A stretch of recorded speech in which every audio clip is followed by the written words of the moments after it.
Hello and welcome to LedgerCast. My name is Brian Krogsgaard, and I am here again with Josh Olsowich. And hey, Josh, we are over $5,000 per Bitcoin right now. What do you think about that? Feels pretty good. I thought you were going to say, what do you think about them apples? I was going to say, what do you think about them apples? And then, That's like an old school, like old timer / Southern, thing. I don't know. It's a little bit too I told you so, whereas I guess, yeah.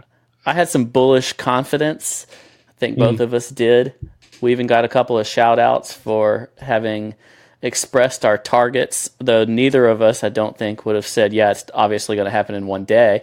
But that's what we got. Classic Bitcoin type of move to just like lollygag for months. And then what was the range? Have you done the calculation? I'm doing it now, but it was 25% in a day. So not what I would have expected. I was thinking that we had a lot of offers to grind through, but we hit some pretty high targets there.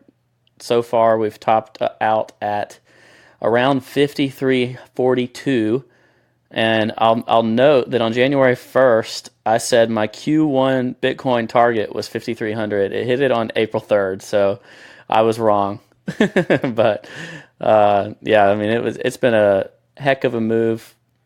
We have a lot to talk about in terms of pricing, but we're going to talk about some other stuff as well for folks that are following along. We want to talk about IEOs and ICOs. Don't even know what the difference is, but we're going to discuss some of the ones that have been going on. Going to talk about this Bitcoin break and whether the bear market's over, some narratives, correlation, alt season. That's basically our topic list. So before we get to those other topics, let's dig in a little more to this range. In terms of like targets and what we expected versus what happened, how have you been looking at this? Well, so I was fully out basically between 4.8 and 5. So anything now is just kind of like shocking to me as far as the amount of overperformance and the amount of ability to stay in this range and not like retrace 50% immediately. So that to me is more bullish than anything. One issue with that though is that a lot of the open interest, I guess you could say, seem to decrease substantially on that jump up. And there were some tweets about it, this suggests that anybody who bought at 4.2 or 4.1 or lower isn't necessarily still holding, but they treated it as like a trade. They bought low, they sold high. Anything now just kind of like chopping around. That being said, based on the volume volume bite out, if you look at the volume profile of the visible range, you can see there isn't much until like 5,800. Yeah. So there's definitely still room above after consolidation. But what you're just talking about in terms of this surprising lack of retraces, the largest we've had was, it was pretty small, and it was also pretty rapid. I've been surprised by that too, and maybe it just goes to show there's a lot of people that are really pretty hungry to get in on this, maybe more people that were out of the market than we expected. So if you go from like where Bitcoin started really uptrending out of a sideways range, so maybe like a day or a few days before the actual push, if you start that as where your fib is, like around 38.80, then we got a 0.382 retrace almost perfectly when it came back down to about 4,800. So that's like pretty light. That's about as minimal of a retrace as you would expect. So we're consolidating well in like on the top side of the range. Whereas oftentimes you'd expect a 0.5, maybe even a 0.618 retrace off of a move that's that severe. And with Bitcoin, we just have not gotten that. So it's even breaking like bear divs consistently up to the upside, or like holding bear divs. There was a rising wedge in the low time frame that that was where we got the pullback from, but it didn't go to 50% like you were saying. It went to 382 or whatever. Yeah, yeah, and I mean, I think at one point it just started cascading because people were either forced to close shorts that they had on, and then people were hedging too early, and then like all this stuff kind of came together that forced it to grind up. Well, and the other thing was the timing was really weird. I'm normally asleep, or would have been asleep. It was like between midnight and 3 Eastern or something. Yeah, it was AM, late. I know I was so up late. I was up yeah. late trying to know, like trying to figure out, is this done or not? So like the And US market's asleep while this is happening, and if you have alerts or alarms or whatever, like you're panicking because you're seeing if you're short, you're waking up panicked, you're panic closing. It all happened in an hour. Like it went from 423 to 48 in an hour. yeah, yeah, so it was pretty severe. And yeah, I was in the crowd that thought it was a little too much, too fast.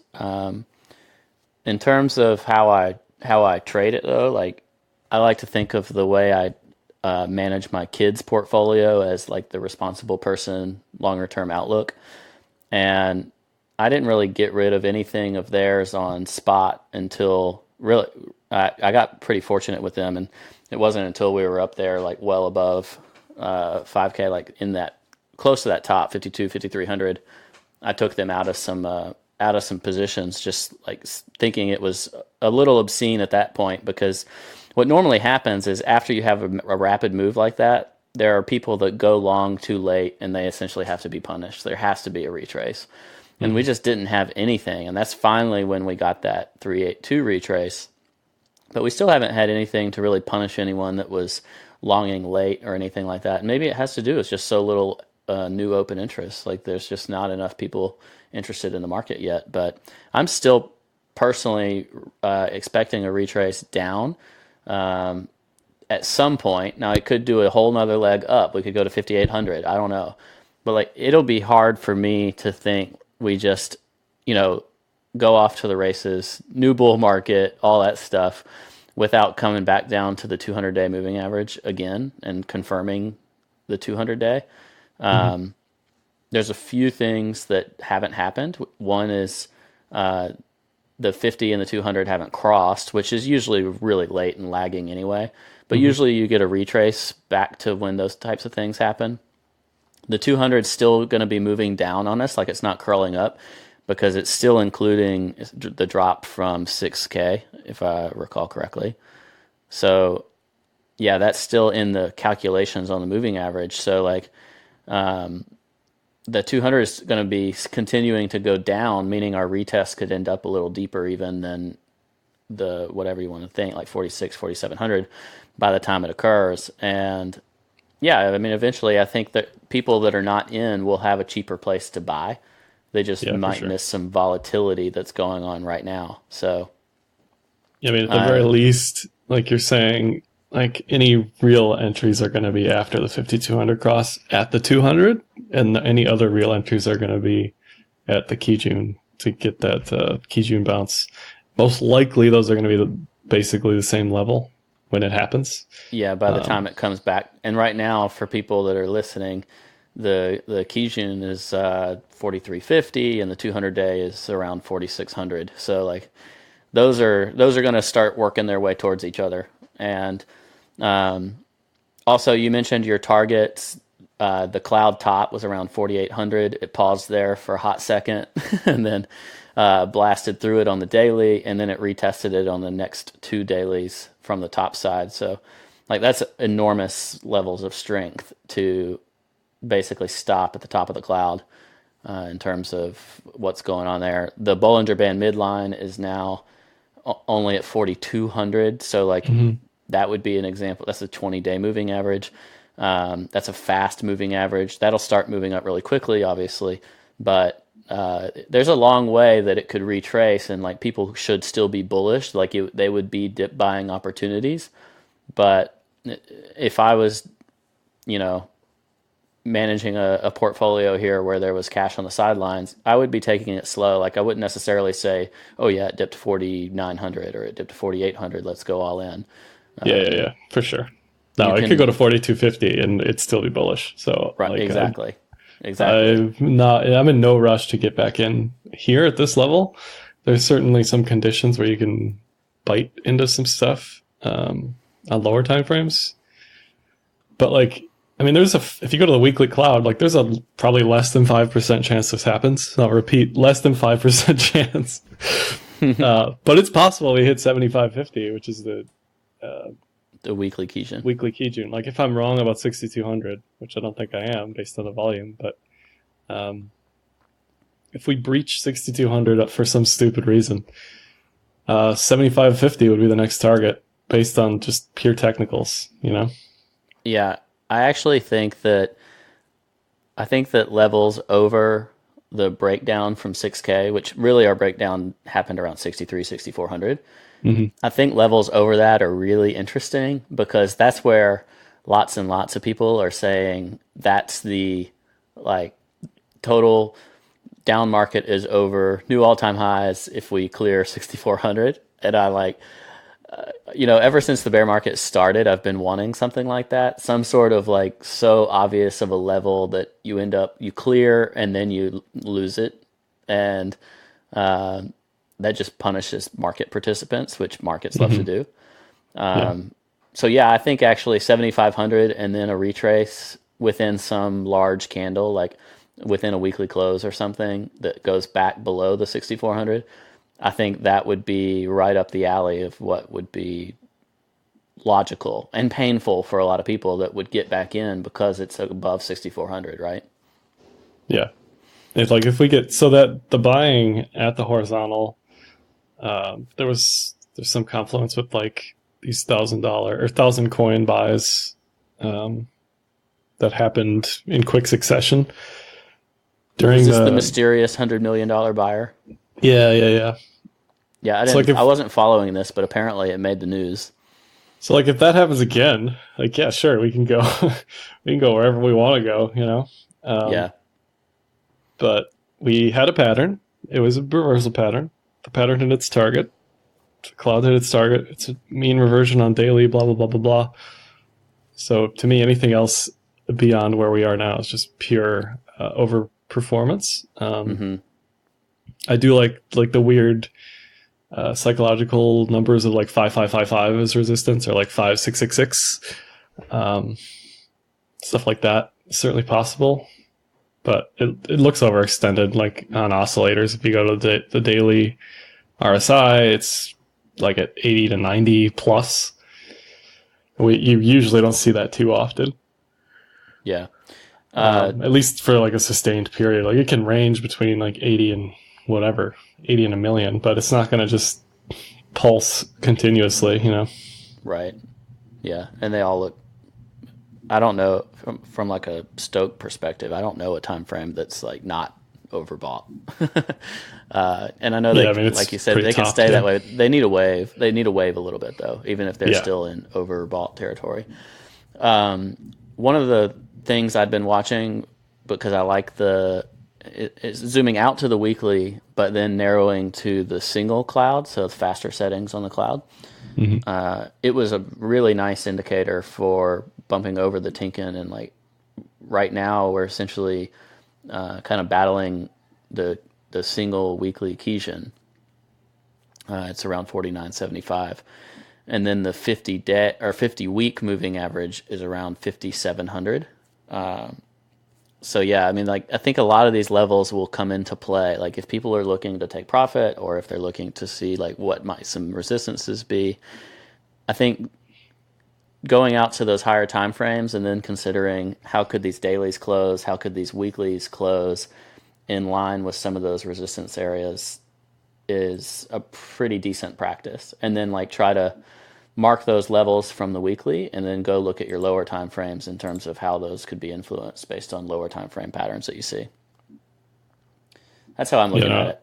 Yeah, I agree. I think it's fantasy land to just be super, super bullish right now. Like beyond 6,200. I don't see a lot of people talking about that, but I see a few people talking about that.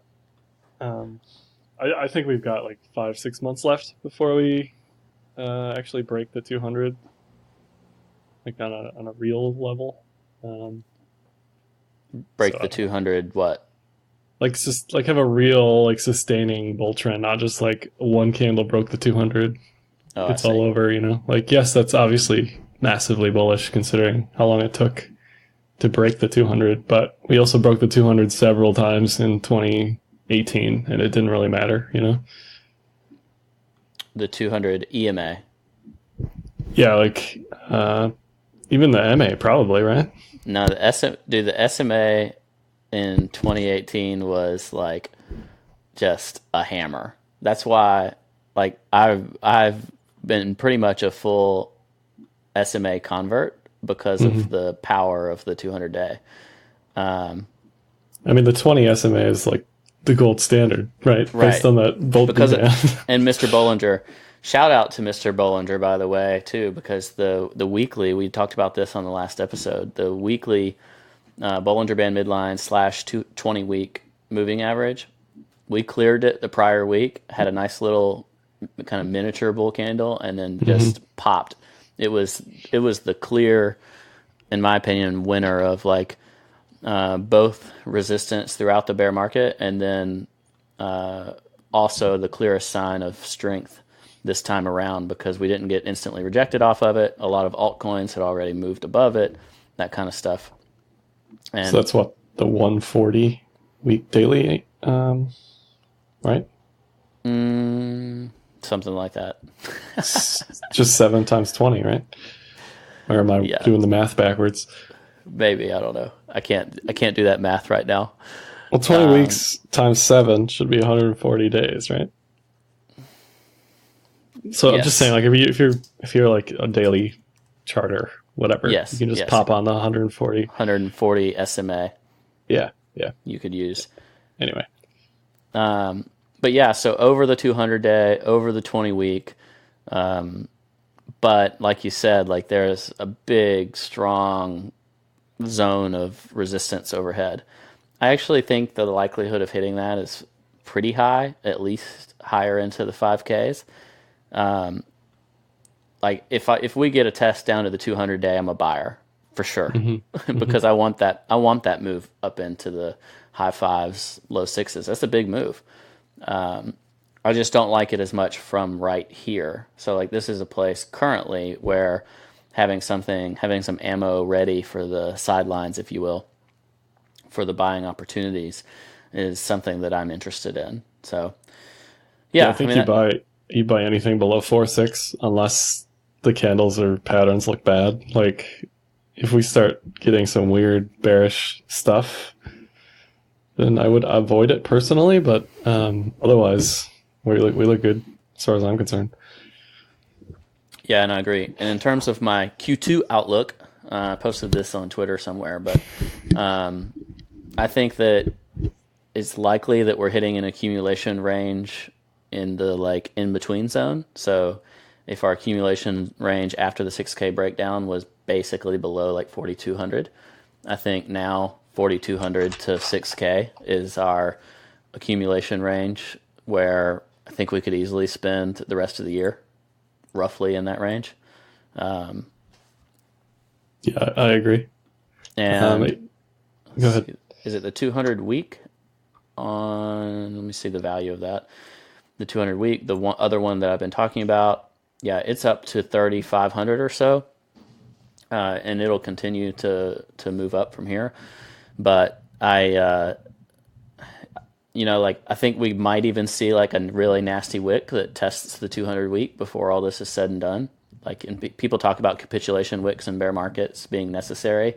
I don't think they necessarily even have to happen on the bottom. Like, they could happen at some other point. Like, when people are like, oh no, this is just a continuation of the bear market after you have a couple of bad days, and then go wick down something nasty like that, and then that's the bottom.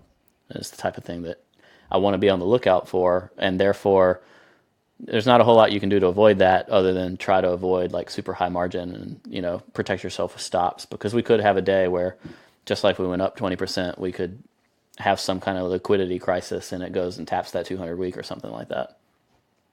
Yeah, I mean, for me, I don't know. I think we talked about this last pod. I don't remember, but like October is going to be massive. It's Q4. It's Mt. Gox creditor meeting. It's both Bitcoin ETF deadline, final deadlines.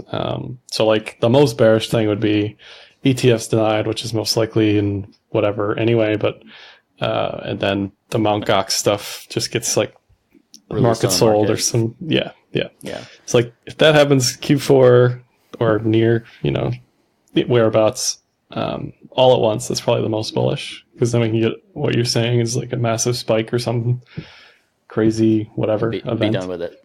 Yeah, and that was October 10th or something like that, I think you said last time. Yeah, all those are like before mid-October. And then there's also the ETH hard fork in October. Or October or November, somewhere around there. Maybe November now. Yeah. But if you look at the correlation between ETH price and hard forks, there aren't many data points, but basically price goes up before the hard fork and sells off after. So yeah. A lot of sell the news type of stuff. Yeah. So listeners may be a little surprised to hear us expressing caution now, and maybe we're just perma bulls now in disbelief after a long bear market. I don't know. I mean, I hit my target. What more? Like people were calling me insane before when I had. I know. It's kind of classic. Target. And now we're there, and it's like, well, I can't be like mega bullish now because there's just no evidence for that I can see really.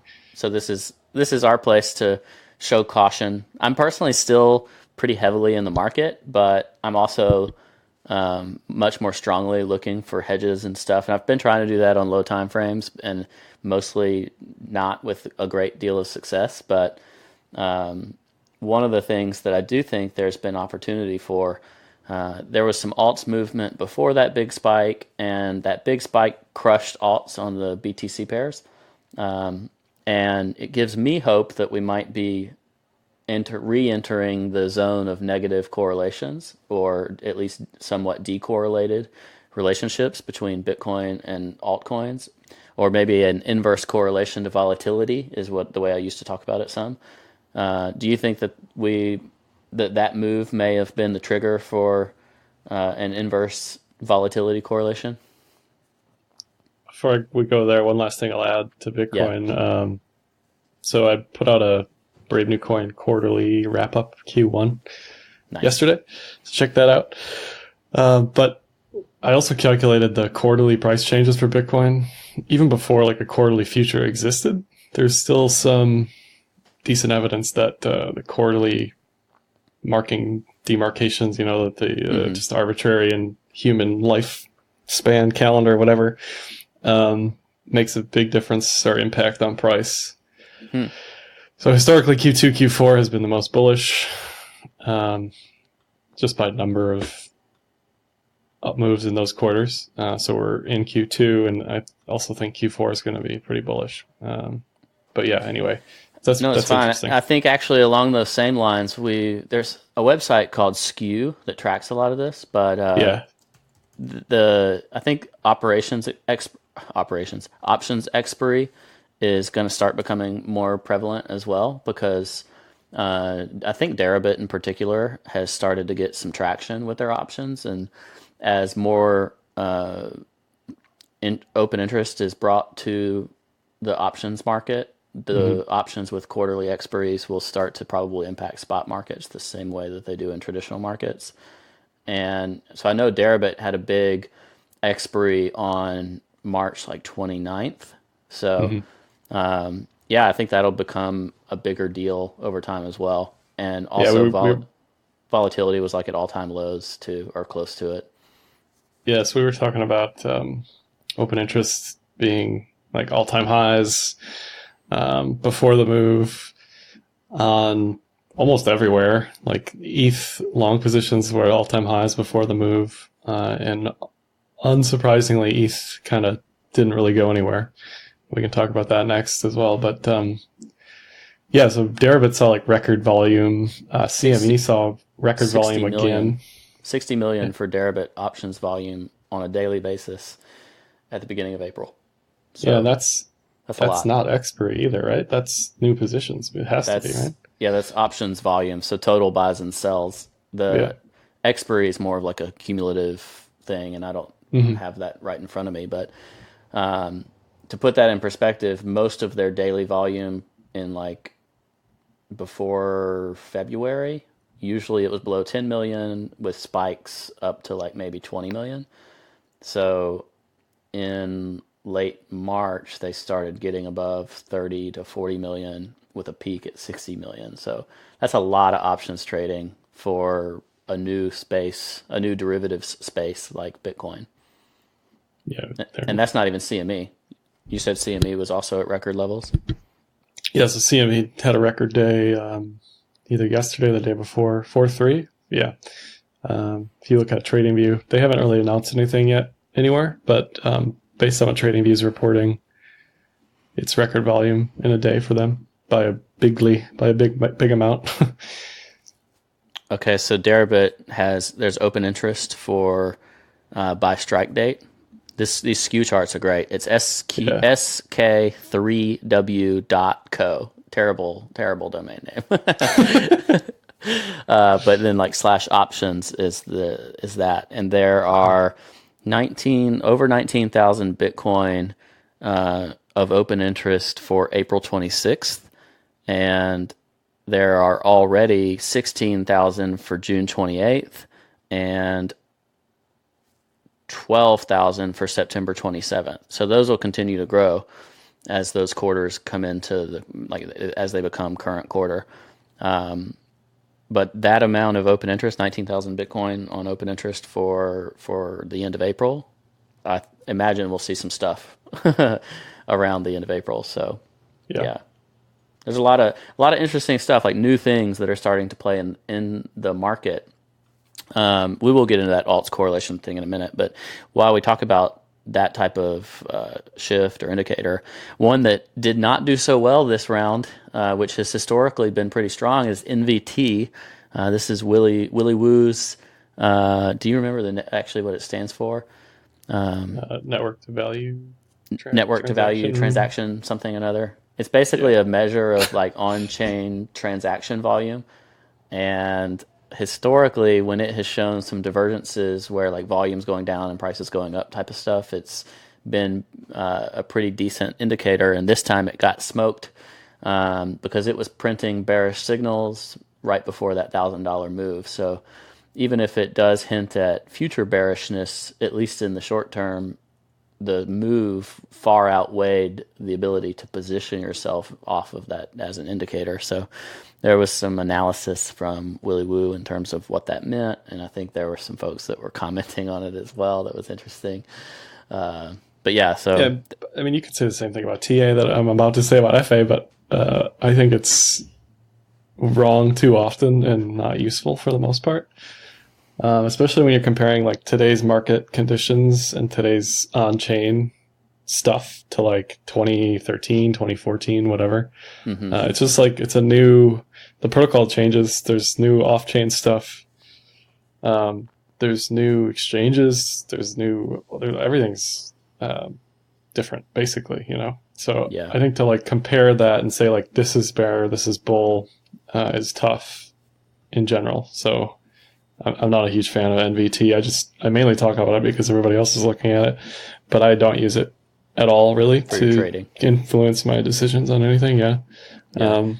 When it's going up, it's bearish. When it's going down, it's bullish. That's kind of the most value that I get out of it. Bloomberg and CNBC were also really struggling to find a narrative for why Bitcoin went up. I thoroughly enjoyed that. And they were like, traders are struggling to say why Bitcoin had a high volatility day. And like all the traders we know are like, nah, most people were looking for a pretty high volatility day to come. And but they were struggling with the narrative. And I was personally surprised that the tax narrative didn't already come in, because we're to the point where like most of those refunds are coming up on mid-April. Seemed to me like a tax narrative would have been a good one to apply. But do you think there's anything to that, whether it's a tax narrative or any other kind of fundamental narrative that you can apply to that move, or do you think this has been largely a technical one?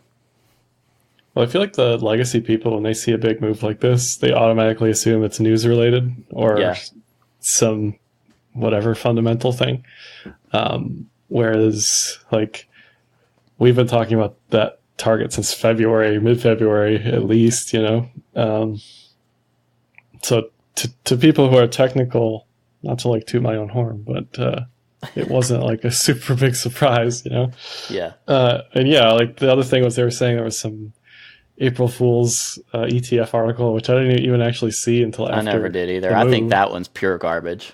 Yeah, so I don't know. You know, I don't care as long as I tried it correctly and the system I was using was working. That's really all that matters to me. But Yeah.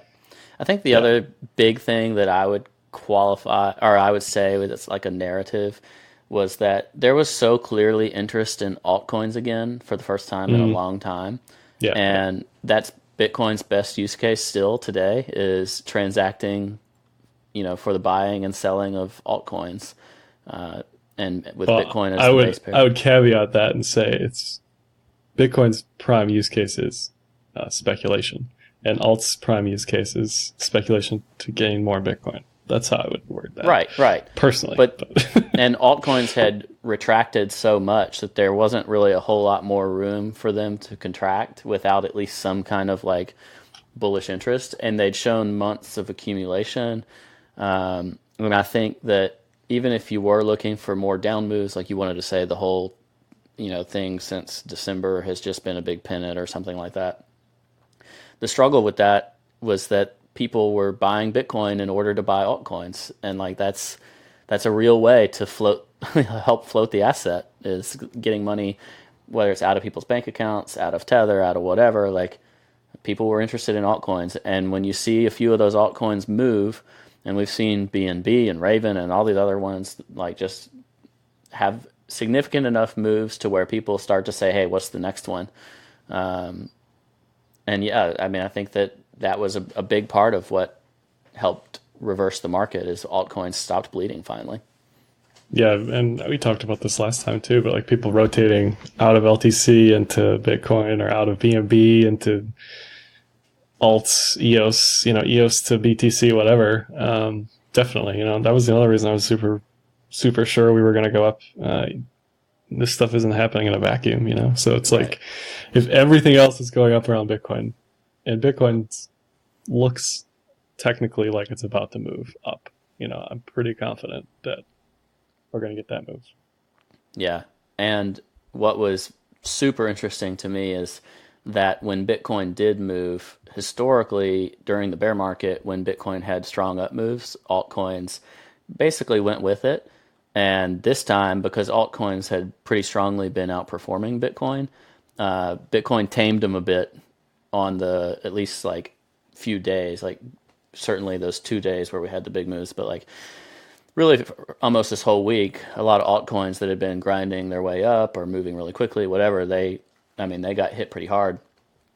Even the ones So, that had really long-term spikes, like I think of like BAT. BAT had that breakout above a multi-year range, and then it came back and hit that, basically hit the full back test of the breakout. throwback, yeah. Yeah, full Yeah, it throwback. But looks, that's like a gigantic move. I almost put my kids back in this overnight, and I didn't. I should have because I think it's up 9% today. So yeah, it went up 35% and then retraced that 35% completely. but you'll see that when it's just a Bitcoin move, you know, which is basically what this was. Yeah, and I think that's it. Um, To me, that's a positive sign in the market because for yeah, for so much of the bear market, it was a positive correlation between Bitcoin and altcoins, and starting to see a negative correlation, at least to volatility, so that if Bitcoin moves up quickly, alts die against Bitcoin and consolidate against the dollar or something, and then alts start to move when Bitcoin consolidates. Like that's the type of cyclical rotation that is bringing strength into the market, in my opinion. So I yeah, like to no, I see agree. that. It's like flywheel effect probably is the wrong metaphor, but LTC, like we were saying weeks ago, that's kind of like the weather vane for everything. Yep. And if that was mooning, another reason that I can be pretty confident that everything's going to be okay in the bull camp. And LTC is still kind of outperforming Bitcoin even here on that move. It had a deep retrace on the ratio, but it hit 100 plus or whatever it was on spot almost. I think it was 99, 93 or something like that. Somebody dropped the hammer right before 100, which was great in my opinion. Yeah. That's unsurprising. Just psychological resistance for sure. Yeah. But with having an LTC coming up, with the mempool being full with Veriblock potentially within the next couple of months, we could see a use case for LTC. Yeah. But no, I think there's a lot of stuff that LTC interests me with. My kids traded this one mostly, and they sold all the way up, but they were fully out by before 0.016 when people were calling for 0.016 and above. Mm-hmm. And when Bitcoin went up, I mean, LTC retraced all the way to 0.013 something, and then intraday. No, I'm on the weekly. I'm sorry. And then right after that went up to almost 0.019, which is 0.019 for Litecoin is nearing all-time high territory on the pair. It's gotten over 0.02 a few times, but that's pretty rare. So well, it's if you go to Stamp or something, there's when it first was traded, it was I think 0.3 or something ridiculous. Oh yeah, I mean maybe way back then, but over the past few years, basically if you're in Litecoin over 0.02, you're you're just looking for a beating. So if it can make some kind of big jump then above that range, then that would be a place where I'd be interested again. But I'm not interested in Litecoin at these relative Bitcoin levels. But the move that it had was impressive. And you mentioned Veriblock taking up all those on-chain transactions, fees. We already saw fees starting to go up on Bitcoin because of this move up. Veriblock's interesting because it just got listed and it just went live, I guess. Did it go live on the mainnet? Was that part of why they did the sale when they did? Yeah. Okay. So mainnet went live March 25th, and then they did the sale just a couple days ago. An IEO. Yeah, April 2nd was the IEO. Yeah. Yeah, and IEOs are, as far as I understand, basically the same exact thing as ICOs, but they're operated by exchanges. So an initial exchange offering, I see no real difference. This one went for 10 cents on Bittrex, and Bittrex Bill, the CEO of Bittrex, I think he has a stake in Veriblock. Veriblock was taking up 40% of Bitcoin transactions on testnet. So Veriblock's securing altcoins, basically, attaching to the security of the Bitcoin main chain, and essentially helping provide that, preventing 51% attacks and stuff for altcoins. We want to talk more about Veriblock, maybe with someone on the team once they simmer down a bit. But yeah, so that one's super interesting to me. And then Binance had a couple of IEOs. They had a BitTorrent, Fetch, and some other, I can't remember. And Seller network or something? Yeah, Sealer or Seller. I don't know what it was called. Yeah, I don't either. Most of these are following the same exact roadmap as ICOs used to, as in they get bought up very quickly, and then they pump for a hot minute, basically shorter and shorter every time. And then they bleed out for a while and try to find their actual price in price discovery. I don't have a ton of interest in them, but I think it's interesting that there has been so much demand for them, and I'm a little surprised. It's like people didn't really learn their lesson, because I think these initial returns are going to just get lower and lower, personally. Do you have any thoughts about that? I mean, it's the same ICO model. It's the exchanges are the new like pre-sale people who are like extorting, arguably, any ICO. There are no winners here. Let's be clear. Oh, But there are argue winners, but it's the projects and right. the exchanges. It's a vehicle for more money to go from more people to less people. Right. But yeah, so the exchanges are massive benefits here. The projects are benefits here because they don't have to worry about where they're going to get listed. They automatically get listed, which was previously the rate limiting factor. Like I do an Yeah. ICO, great, but unless I'm on a secondary market, I it think doesn't that's really what's going to matter. limit the pumps as well, because before it was like, say there's 10 ICOs, one of those gets a premier exchange listing, and therefore that one tends to pump really strongly. Hmm. And with an IEO, the listing is getting priced in very quickly because it's listed right away. So I don't think people should look at an IEO and say, "Oh yeah, this is going to 100x because so many people are going to want it." I'm sure there's tradable setups, like there'll probably be some of the higher volume assets on those exchanges, but it's not something I'm personally super interested in. Certainly from a getting involved in the IEO side of things, and I'm sure there's lots of restrictions on nationality and investor limitations and all that kind of stuff too. So, Yeah, I mean, but I'll happily sit out of every single IEO from now until the end of history.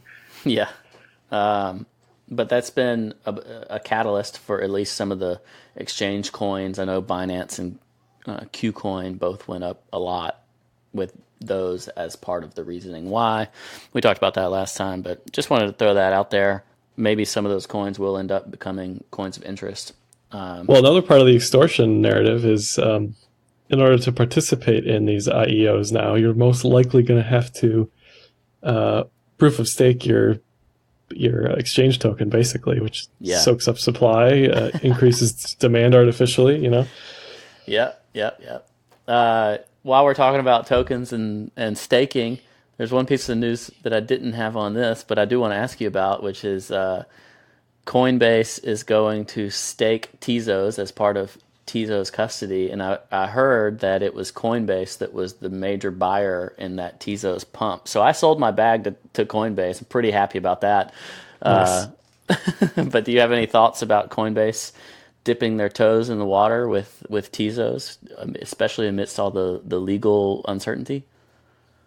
I mean, I just think it's not bullish or bearish, but it's silly to value staking without considering the inflation or dilution narrative Mm-hmm. of the coin. Like, if the staking doesn't outweigh dilution or inflation, then why stake? It's like, what's the point? So Well, I don't really get it. I think it's so that you're essentially counterbalancing the inflation because you're staking. So really, But the that's not people. the case with most of these projects. Most of these Well, projects, the inflation outweighs the staking by factors of 10. yeah, I think it depends on what percentage of people are staking and stuff. But I think the Mhm. people who are particularly at risk are those who are holding but not staking. Oh, for sure. They're But losing. I mean, everybody, let's be clear here. Again, everybody's a loser here. But if you're holding a massive bag of something that's stakeable and you're not staking, it's like a double whammy. yeah, yeah. Well, for whatever it's worth, I took that into consideration when I was buying in Tezos and I was staking mine Hmm. while it was in that accumulation range. I don't even know Hmm. what I earned, like a little bit, but not not so much that it mattered to me versus like price action.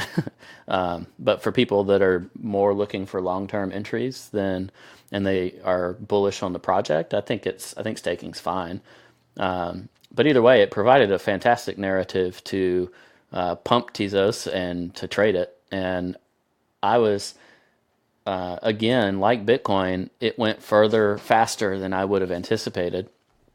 My first sell locations were roughly like the cloud top, which was Hmm. the cloud didn't have a lot of history because it's not been trading for very long. But like, I mean, it went some from cloud top, this is not from bottom, but just from like cloud top to the top of the trading range, it went another 65%. So from my first sell to the top, it went another 65%, even though from bottom to my first sell was like 72%. So like it went up more than double from, kind of the bottom of its accumulation range to the temporary top. Yeah, 178%. Huge gains, huge. And that took me by surprise. I was all out pretty well before the top, but then by the time right around when it was top, I was tweeting like, I know people have FOMO about Tezos because it just won't stop, but like this is time to be cautious. And then it dumped immediately. So I actually just got back my first of hopefully several rebuys. Because I'm still interested in Tezos. I still think that Tezos and some of these other newer coins have a lot of potential. But yeah, so I just hit my first rebuy, and I mean, I don't know. Do you think the Coinbase thing, or like, do you think Tezos is starting to get to the point where bad news is priced in and it's kind of a good news narrative from here on out? I mean, in general, I don't know enough about it to speak intelligently about Tezos, but based on the chart, I mean, the 6 hour, where you saying you were tweeting, like there's a really textbook tweezer top there, which was really good signal. Mm-hmm. And now it looks like it's building a massive Head and Shoulders. Yeah, I know. You have on the neckline there. When I bought it back, I tweeted, I was like, I'm probably buying the right shoulder here, but so I'll keep an eye on that. But I'm buying. And so far, I'm happy because it's up 15% in a day. So I'm not too worried about it yet. But I mean, it's like, to me, all these new projects that have really no use case or anything beyond speculation. It's just like, I look at the Zeke narrative, the Zcash narrative, and it's like they've got X% inflation or dilution, whatever it is, 40+%. So if any project comes close to that, even DCR is like 20%, which I didn't even know until the other day. Decred. I don't know how you can hold that long term. Even BAT, like all these speculation spikes are one thing, but to not get diluted or inflated to oblivion long term is just difficult for me to get past. Yeah, maybe so. I do think with Zcash, for instance, I just think it hit such a sentiment bottom, and it was making a higher low. I was like, I'm in. Like, you and everybody else trolled me about it. It worked out okay. I don't think Zcash has a bottom, honestly. Like, no, you don't. Like, it's still uninteresting to me. Its entire life has been spent below the 200 moving average. Like, yeah, that says enough. That says enough in one sense that I need to know about Zeke from a technical perspective. Yeah, it did get absolutely smoked with that Bitcoin run. I think my kids still have some. I got out of it at some point in profit. I don't know how much anymore. It's been a minute, but I'm still looking for entries because I still like the contra narrative, the contra sentiment narrative. I mean, the slope on that downtrend is like 45%. It hasn't accumulated like at any period ever. Yeah. Like, it's just been straight down. Yeah. Well, I mean, if you're buying Zcash and holding, you're paying for Zuku's Whole Foods runs. So I know, I love it. Yes, okay, look, like they're doing great things technologically. They're paying devs or whatever they're doing. I don't really know, but I just don't get it. And I think Zcash is going to be the first project that actually merges with another coin, and that coin's going to be ETH. And this has been talked about on Twitter. Maybe it'll be Casper. Zeke Casper. When not Vlad, Vlad. When Vlad forks off to Casper Labs, and then there's this merger between Casper and Zeke. This is like massive speculation at this point. I love it. No, you have insider information, right? Yeah, totally. No, but that's the only way I see Zeke ever being worth anything, honestly. Yeah. Like, there's no problem with, in my mind, like paying devs or having treasury rewards or blah, blah, blah. But theirs does seem to me a little bit obscene. But it doesn't make me less interested in trying to to call that bottom and be clever, which has never worked out well for me in the past. So it probably won't this time either. I am playing a little tighter this time, hence why I'm not in it currently, because I did at least make sure I was going to stop out and all that good stuff. Yeah, this brings me to, maybe we can kind of finish along these lines. Like, a lot of people are calling for alt seasons. A lot of, people just want to go straight back to the what was the same old thing, like the pump everything to oblivion, mega hype cycle. Peter Brandt tossed a parabola, like going on Twitter, going to new all-time highs. I saw Ethereum charts that like put it orders of magnitude beyond its prior Bitcoin relative all-time high, and I'm just sitting here saying, look, guys, I may think the bottom is in, but like we are not going to have a market that hits a hype cycle quite like what you're talking about, in my personal opinion, for quite some time. Those things, they need time, like they just need time to just simmer. And I think 2017 is too fresh in people's memory, and 2018 is also still too painful for a lot of people to take risks on it. When I say a lot of people, I mean mostly like new money entrants, like people that got burned, need to forget about it, build up their wealth again to take a new risk on crypto.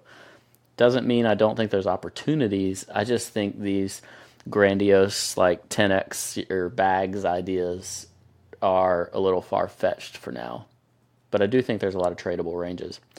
Well, one thing I heard in like the depths of the bear run, and shout out to Travis Kling for also, I agree with him on most things. I disagree with him here, but a lot of people were saying, it was, so crypto in general has been led by retail, and the next wave is going to be institutional. And like, I couldn't disagree more, because at the end of the day, the greatest use case for crypto is speculation, and the barrier to entry is zero. Anybody can do this at any time they want, really. So the narrative during the bear cycle was like, all these people got burned on the last bull run because they bought the top or whatever, and they're not going to want to get back in, and I couldn't disagree more. So yeah, like eventually we're going to see it. I don't think now's the time. We did see a lot of alts moving, but to me, those are just manipulated and P&D'd, and basically the worst part of this market, which is just illiquid bull or bear runs that are controlled by very few people, Yeah. I think some of them are going to be really interesting. Like, I think maybe some of the stuff that we see have real pumps will at least have some better fundamental narrative. It doesn't necessarily mean that like they're the future or they're going to work perfectly, but I think we'll start to see strength pump and weakness stagnate. And I'm excited about that because it helps separate the field. Whereas the last like bull run or whatever, when alts really went crazy, it didn't really matter what you were. And in fact, like mostly the scammier, the better. And we're still seeing some of that. Look at BitConnect. That's I know. The history of histories of scam. You could literally throw a dart at a barn door and make 10x, you know what I mean, in that last bull run. Yeah. And I think while we're still going to have a lot of like scammy pumps, I think we are going to see some projects that have managed their treasury well or have good economics built in and have some good use cases for their project and start getting people or institutions, whoever their clients are, using their projects. I think that will show eventually in some of the pricing of some of these. So those are what I'm really seeking out. And it's hard not to chase like this pump or that pump, but I'm looking for stuff that has a lot of development power behind it, good treasury management. If they did an ICO, trying to see was it done responsibly, that kind of thing. But yeah, a few more things I want to just hit on real quick. So, so XRP, ETH, and XMR. So XMR, like a couple weeks ago, when I was researching for a Brave New Coin XMR article, there's been a massive uptick in ransomware and like crypto lockers and all this other stuff. So to me, that was like a fundamental use case. Like it's not a good one, but But it's still a fundamental use case. well, it's the use case for Monero that was happening. Monero's been super aggressive in like culling ASICs from the chain. It's got like some weird tailing emissions coming. So I'm bullish on Monero fundamentally from that perspective. So that's like a use case coming up to watch for. For Yeah, ETH, Monero's had very clear accumulation in the price as well, price and volume. yeah, I mean, I just like the chart. It looks like Bitcoin did pre-breakout, like a couple days ago breakout. For ETH, also looks pre-breakout to me, ascending triangle. Like as long as it's above 130, it's fine. Like the BTC pair is slaughtered. The same with XRP. The BTC pair is completely slaughtered. I think the Ethereum BTC pair just looks brutal. Like it's on its last hopes for being some kind of like spring. But like on the daily, it's kissing the underside of the 200-day moving average after breaking below like a pennant. Like it's just because it's trailing Bitcoin so badly, I'm not interested in holding it beyond short-term stuff because I need it to prove itself against these, daily moving averages before I'm willing to hold it again. But yeah, I agree. So all trend indicators are showing that ETH BTC is really bearish, and not just from yesterday, but it was leaning bear. It was already doing that. Yeah, but versus the dollar, it's looking like super accumulation, like biding its time type of situation, right? Right. So to me, the easier trade here is going long ETHUSD versus fooling around with ETHBTC. Yeah. Or even fooling around with BTC USD. Because to me, the upside for that pattern is like 250-ish, 240, 250, which is basically ETH or EOS hitting $6, which it did the other day. Yeah.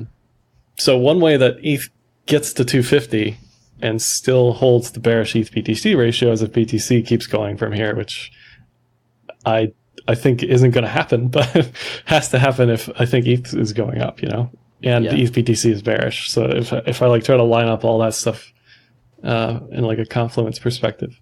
Are you worried about the margin long speculative positioning on Ethereum?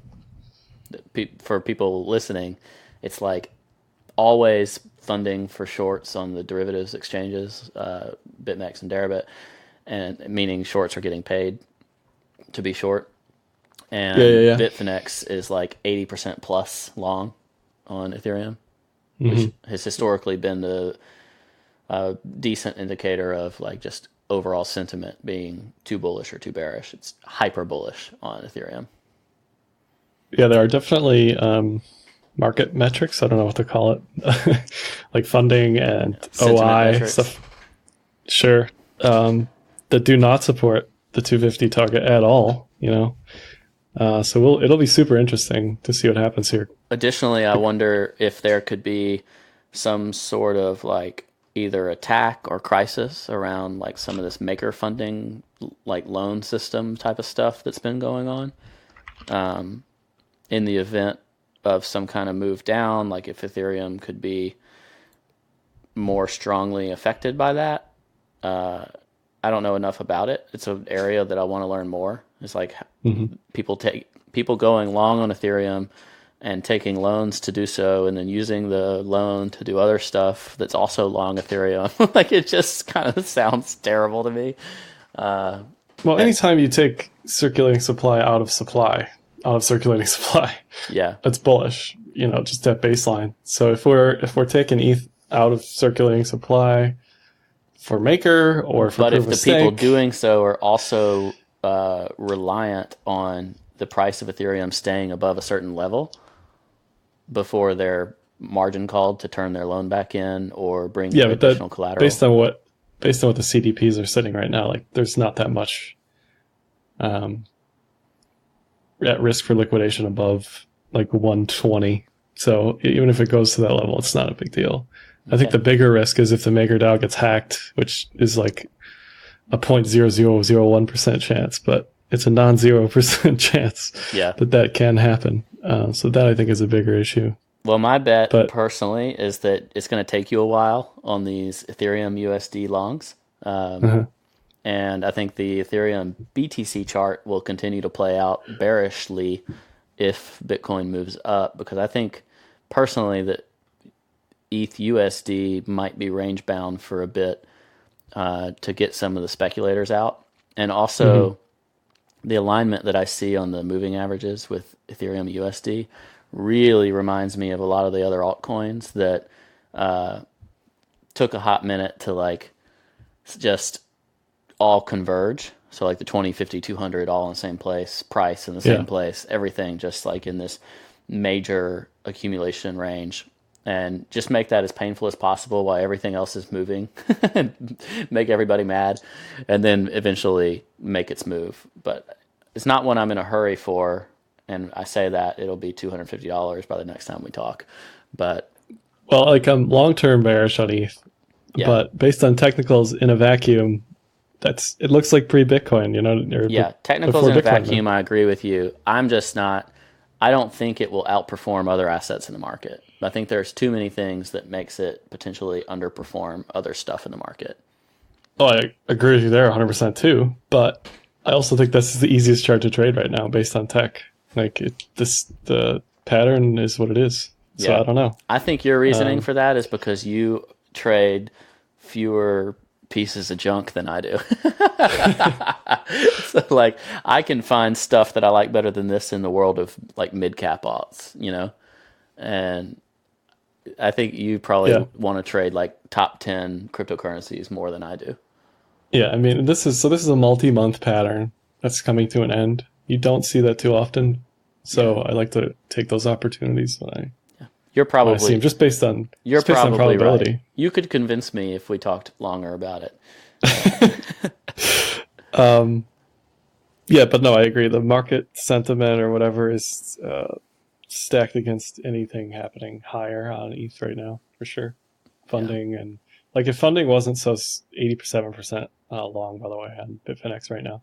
Yeah. If it wasn't so stacked, like if longs came down significantly, I would be much more bullish. Yeah. If sentiment Yeah, was negative, let's say ETH had Zcash sentiment, I would be hyper bullish Ethereum. But like yeah, all the Ethereum builders and all that crap, they're still so pumped, and everybody's like putting their money where their mouth is, their time, all that stuff, and maybe that's got some fundamental juice, but like it's just too bullish of sentiment. Like I can't. It's hard to get on board that train, and I'm not sure. I think you said in a chat with me earlier, like sometimes the dumb money wins. Maybe that's true here, but I'm not. I'm not buying it. And for what it's worth, you weren't talking about Ethereum people. You were talking about the fact that we haven't had a major retrace on Bitcoin yet. So like someone could have FOMO longed 4,800 and they're like totally fine right now. They're in a great profit. And to me, that's worrisome. Like they have to sweat it a little bit, in my opinion. But I think the same could be said of Ethereum. Like there's so much positive sentiment. I need people to sweat that a little bit before I can get too bullish. the other reason I'm bullish is if you look at the daily cloud, Oh, it's it's atrocious. what it's bullish. Daily The cloud. dollar. Yeah, the dollar one Yeah, yeah, is. oh yeah, yeah. No, the ETH BTC pair, there's no hope, like guaranteed. Yeah, if I was to hedge short right now on a Bitcoin pair, and I do think this is actually probably somewhat dangerous in the current market environment, the Ethereum Bitcoin pair, I'm most interested in shorts on that on a Bitcoin pair. Well, something else someone else brought up to me based on market sentiment is there are actually more ETH USD pairs now, so the ETH BTC pair might be less relevant long term, but I can't not look at it from a relative value perspective. Yeah, Like if you pull up the XRP ETH chart, oh man, that looks like it's about to go to zero. But it's like it's so if you pull it up, there's a massive head and shoulders on that. So that tells you jump out of XRP, jump into ETH. If you put it online, yeah, put it online and get rid of all the noise and stuff. Like that looks like a trade I want to take 10 times up 10 as soon as that breaks that yeah. XRP horizontal is there. up like a bunch today. Yeah. Sometime recently, I couldn't find where I'd posted it, but I had posted this chart where there was this slow bleed of XRP versus Bitcoin in 2018, and then it just melted.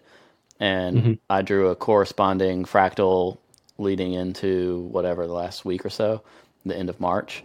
And we started to follow that same fractal down until we have this huge candle today. But I think the candle we're getting from XRP BTC right now is just a trap, because I think this thing's ready to really dive relative to I agree. Bitcoin. But it's also on Coinbase now, so there's our bots. There's all these other factors in play. Like, I'm not bullish at XRP at all, but you know, if everything is bullish on the USD pair, everything will move up on the USD pair. It's like there will be winners and losers there as far as percentages, but it's highly unlikely that XRP goes south when everything else goes north. You know? Yeah. I don't disagree with that, and it's why I think if you're looking for short side stuff, I think you need to think strategically about how you're going to do that. Yeah, and it's back to the ETHUSD argument. Like, there's easier trades to make, I think, like where we sit, regardless of relative value trades. You know. Mm-hmm. Well, let's leave it there. I don't have a whole lot to add. Oh, one last thing. We have What's a BNC. BNC added a XRP index. Oh, That's yeah. pretty cool. So, is this available via TradingView yet, or it'll be available like within the next week or two. But awesome. It's just nice to see everything on one chart with volume, and since 2015. I don't know when it got actually listed on. Oh yeah, it's already up there. That's cool. But no, I don't know when it got listed on Stamp actually, historically. What's the ticker because I know for the it? company. I don't actually know. It might be XLX, but Yeah, I think it is. or RLX maybe. I think it's RLX. We'll find that and put it in the show notes. Yeah. The Ethereum liquid index is actually on NASDAQ, because y'all have a partnership with NASDAQ. So it's got some fun gaps in it right now. Yeah, it's not all the data is there right now, but like I told them, this goes to anybody, anywhere. This is my advice for everybody trying to get popular on media.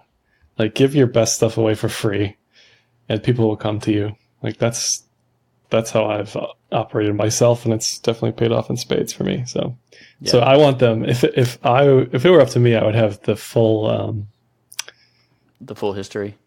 full index. Like, and that might happen eventually. Just like the BLX. Like, the ELX will probably be on there. Yeah. All my crazy harebrained drawings go on BLX because I love the history. So I appreciate y'all doing that, and it's really great. I pulled it up on our screen share right now because it's like the crazy person TA, like trying to fractal everything that's ever happened on Bitcoin on like the 3 market cycles that we've had.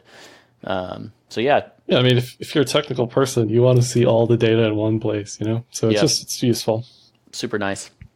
Yeah. So check out stuff that Josh has going on at Brave New Coin. He's been doing some YouTube videos.